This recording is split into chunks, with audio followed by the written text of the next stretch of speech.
Welcome, everybody. John Thompson here with Community.Connect. I have the pleasure of introducing Doug Gardenhire from Georgia State University.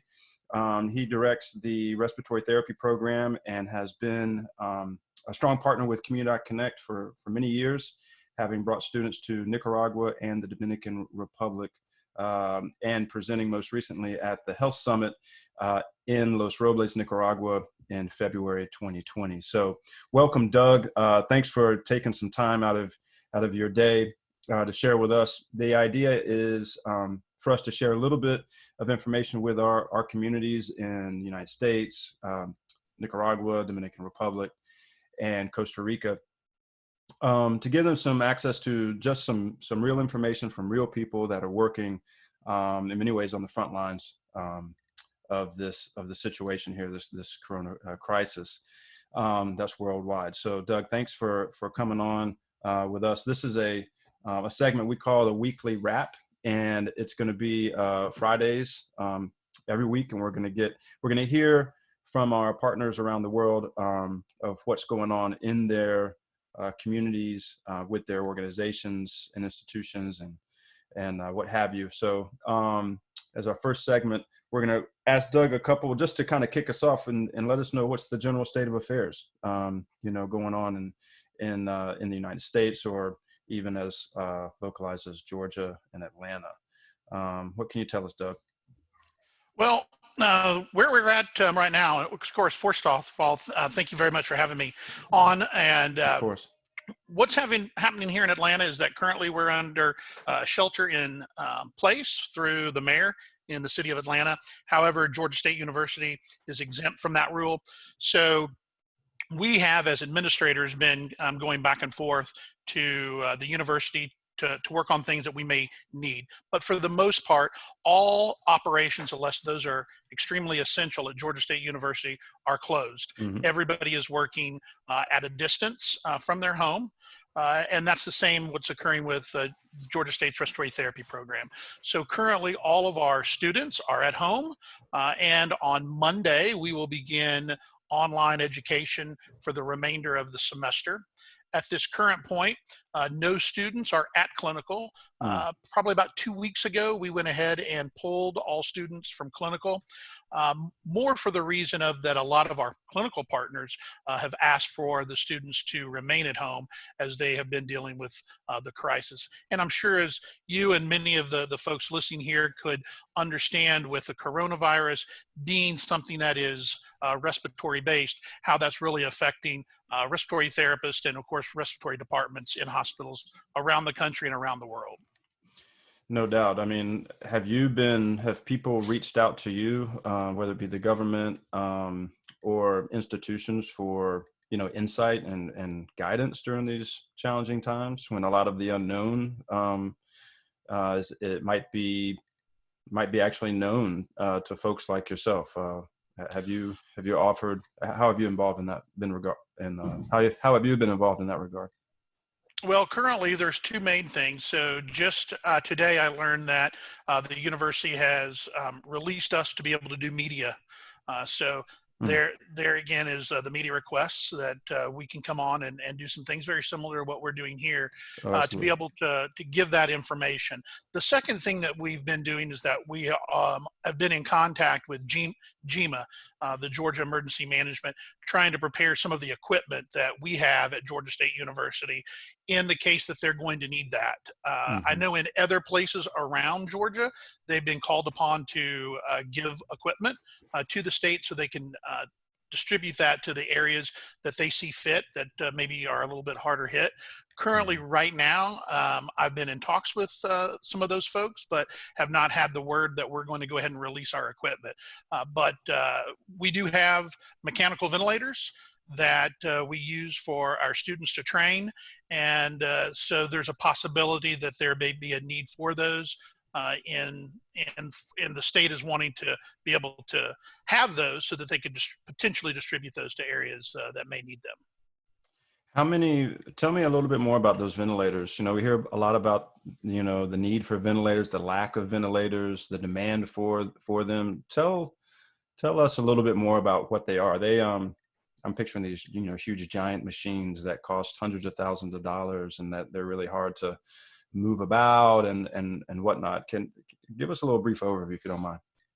Sure. I think the first thing I like to start off with is that we'll hear a lot of things in the media.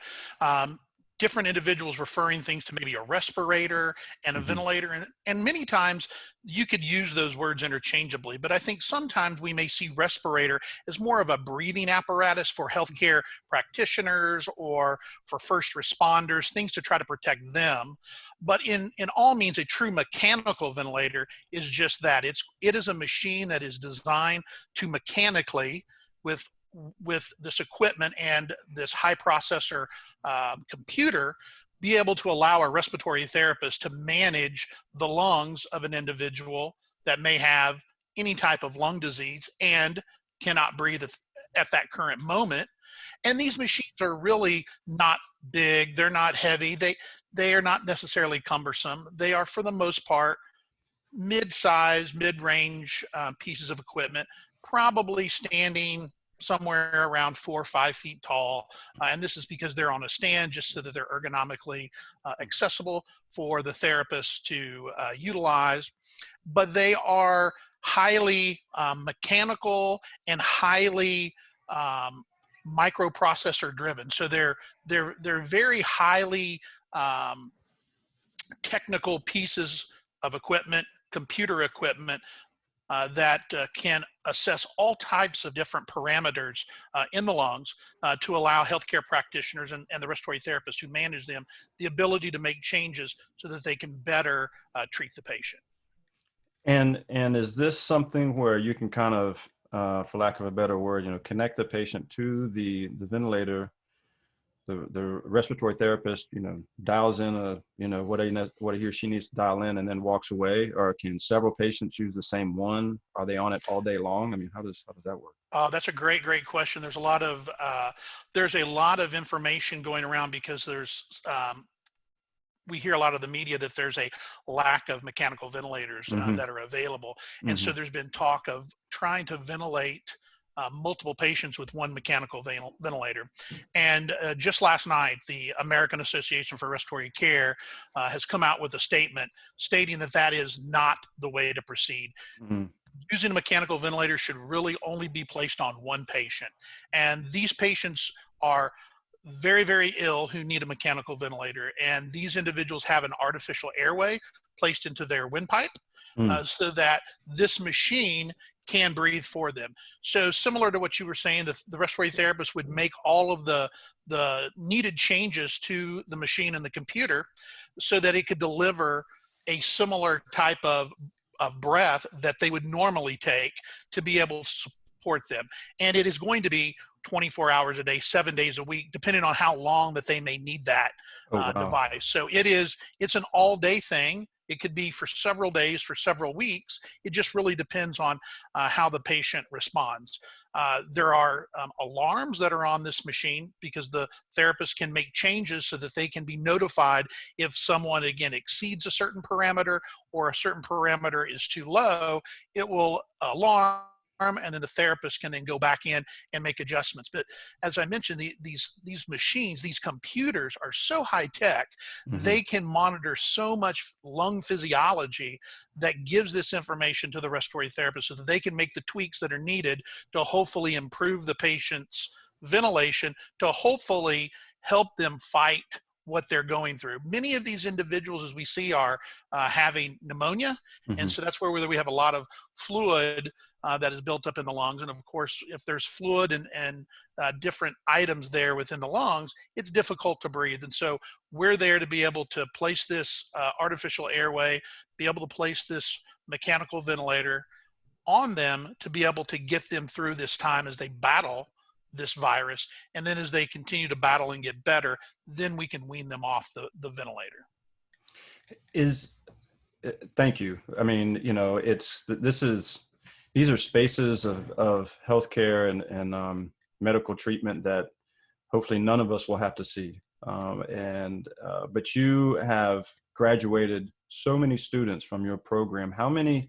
Give us an idea of how many respiratory therapists are out there right now, either that have come through the Georgia State program or not. I mean, these are people that are really on the front lines of saving hundreds, if not thousands, if not hundreds of thousands of lives. That they're the heroes. There will be the people that we will talk about. I don't know. Is there a shortage of such respiratory therapists? Are there many people out there? What can you tell us about those that kind of come through your program and where they are now? Sure. You're absolutely right, John. There is a shortage of respiratory therapists, and we don't necessarily hear that in any of the news and the media that's there. We hear a lot of things about physicians and nurses. That they're very large groups, and there's a lot of those. But in terms of a specialty healthcare practitioner, that which is what a respiratory therapist is, there's only about 155,000 respiratory therapists in the entire country. Oh, wow. At Georgia State, we're probably one of the largest, if not the largest program in the country. And Mm. we're graduating somewhere around 45 students every single year with either a master's degree or with a bachelor's degree, so that they can then enter into the profession, so that they can work in those intensive care units where they would find the sickest of the sick that would need the care, so that they could manage these mechanical ventilators. Wow, and we've been together. I've seen them in action in communities in Nicaragua and the Dominican Republic, conducting home visits, collecting data, for some of the research we've collaborated on. In what ways do you see the academic community or the community at Georgia State coming together to combat this virus, or just build solidarity? I mean, we're all trying to find a way forward in these troubling times, right? How have you seen your community come together? Well, I think the way that our community is coming together is that we're here to help everyone. As Hmm. we have working with our local clinical partners to be able to assist them, whether that may be some of our students who are their employees as respiratory therapy technicians, Hmm. allowing them to be able to work because of the need that they may have. But in other ways, we're coming together, learning, I think, through Georgia State, and how we're going to learn in this new process, Yeah. trying to be stronger about how we can utilize the internet and this online education, and how that might work to be able to better serve. And can we learn from what it is that we're doing, and be able to process that back to face to face, process that back to the community, and the communities that we serve. So I think this is going to be helpful as we continue to look back in the as we go forward. We can look back and say, here's the things that we want to look at when we're in the community, such as in Los Robles, or somewhere in the Dominican, that we may be working through Comunidad Connect. As respiratory therapists and as specialists of lung disease, I think some of the things that we do to try to help them breathe, I think we need to continue to connect of how can we help them be more hygienic. And so that again is stressing all the things that the CDC is telling us just Hmm. in general, is to wash our hands, wipe down counters, wipe down doorknobs, do all of these things just to try to combat any type of virus that may be there, any kind of germ that Hmm. is there, is just being more cleanly. And not that we're not cleanly, it's just we forget sometimes. And so it's just being, um, you know, more aware of what we do, and more aware of washing our hands. I'm sure all of us probably out there think, my goodness, I've probably washed my hands more, or at That's least right. thought about it more than I've ever have in my entire life. That's And right. that's not necessarily a bad thing, because that's how everything is going to spread, is through either droplet sneezing or through touching. Yeah, I think hopefully after we get through this, and we will, there will be a more importance shown by society, by us, even as kind of practitioners who live and breathe, public health and preventive health. I sure do hope that there's a heightened appreciation for hygiene, personal and family hygiene. Doug, it's always a pleasure to talk with you. I hope that we can reconnect in the weeks and months to come. This is really valuable information, and I really appreciate you sharing this time and this information with us today. John, thank you very much. And then thank you to everyone in the Community.Connect community. Very proud of everything that you do and everything that that Community.Connect stands for. Thanks, man. Okay. Well, we will certainly be in touch. Stay safe, and we'll see you soon. All right.